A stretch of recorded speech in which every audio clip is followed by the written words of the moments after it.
രാഷ്ട്രീയത്തെ ഒന്നടങ്കം നെഞ്ചിടിപ്പേറ്റിയ നിലമ്പൂർ ഉപതിരഞ്ഞെടുപ്പിൽ വിജയക്കൊടി പാറിച്ച് ആര്യാടൻ ഷൗക്കത്ത്.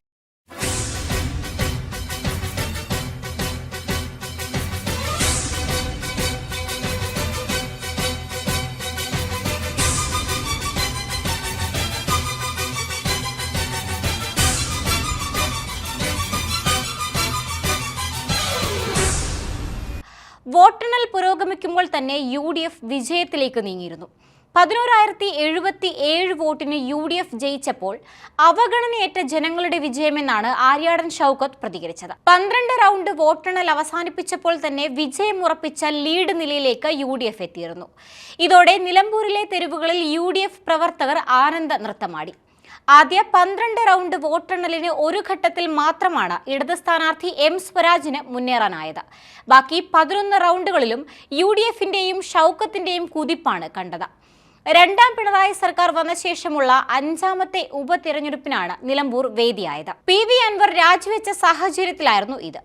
അടുത്ത വർഷത്തെ നിയമസഭാ തിരഞ്ഞെടുപ്പിന് മുന്നോടിയായി LDFിനും UDFിനും ഒരേപോലെ നിർണായകമാകുന്ന സീറ്റാണ് നിലമ്പൂരിലേത്. ഭരണപക്ഷത്തോട് ജനങ്ങൾക്ക് എതിർപ്പുണ്ട് എന്ന് തെളിയിക്കാനുള്ള അവസരമായാണ് UDF നിലമ്പൂർ ഉപതിരഞ്ഞെടുപ്പിനെ കണ്ടത്. അതേസമയം തിരഞ്ഞെടുപ്പിൽ ചർച്ചയാവുകയാണ് LDF സ്ഥാനാർത്ഥി M സ്വരാജ്.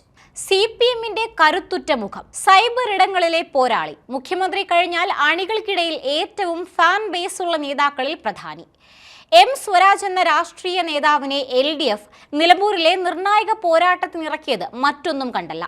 സ്വന്തം നാട് കൂടിയായതിനാൽ അഭിമാന പോരാട്ടത്തിൽ വിജയിച്ചു കയറാമെന്ന വിലയിരുത്തൽ, അൻവർ ഏശിയില്ല എന്ന് തെളിയിക്കേണ്ട വലിയ ദൗത്യം, മണ്ഡലം നിലനിർത്താമെന്ന ഉറച്ച പ്രതീക്ഷ. പക്ഷേ സ്വരാജിനും കാലിടറി. LDF കോട്ടകളിൽ അടക്കം കടന്നു കയറിയ ആര്യാടൻ ഷൗക്കത്ത് CPMന്റെ സിറ്റിംഗ് സീറ്റ് തിരിച്ചുപിടിച്ചു. രണ്ടാം പിണറായി സർക്കാരിൽ ഇതാദ്യമായി ഒരു സിറ്റിംഗ് സീറ്റും LDF കൈവിടുന്നു. കരുത്തനും കാലിടറിയതോടെ ഇടതുപക്ഷത്തിന് നേരെ ഒരു പിടി ചോദ്യങ്ങളാണ് ഉയരുന്നത്. വോട്ടെണ്ണലിന്റെ ആദ്യ റൗണ്ട് മുതൽ തന്നെ ലീഡെടുത്താണ് ആര്യാടൻ ഷൗക്കത്ത് മുന്നേറിയത്. ആദ്യം എണ്ണിയ വഴിക്കടവ്, മുത്തേടം, എടക്കര പഞ്ചായത്തുകളിൽ UDF സ്ഥാനാർത്ഥി ആര്യാടൻ ഷൗക്കത്ത് പ്രതീക്ഷിച്ച പോലെ ലീഡ് നേടി. വോട്ടെണ്ണിയ ആദ്യ 8 റൗണ്ടുകളിൽ വ്യക്തമായ ലീഡാണ് UDF സ്വന്തമാക്കിയത്.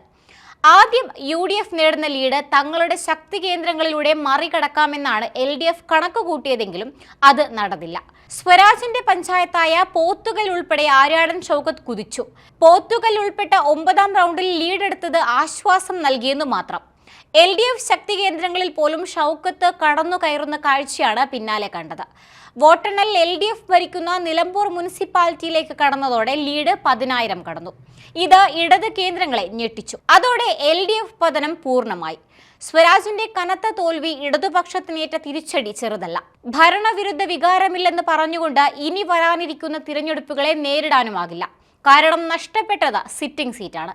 പാർട്ടിയിലെ കരുത്തനെ കളത്തിലിറക്കിയിട്ടും തോറ്റത് CPMനെ ഉലയ്ക്കുമെന്ന് ഉറപ്പ്.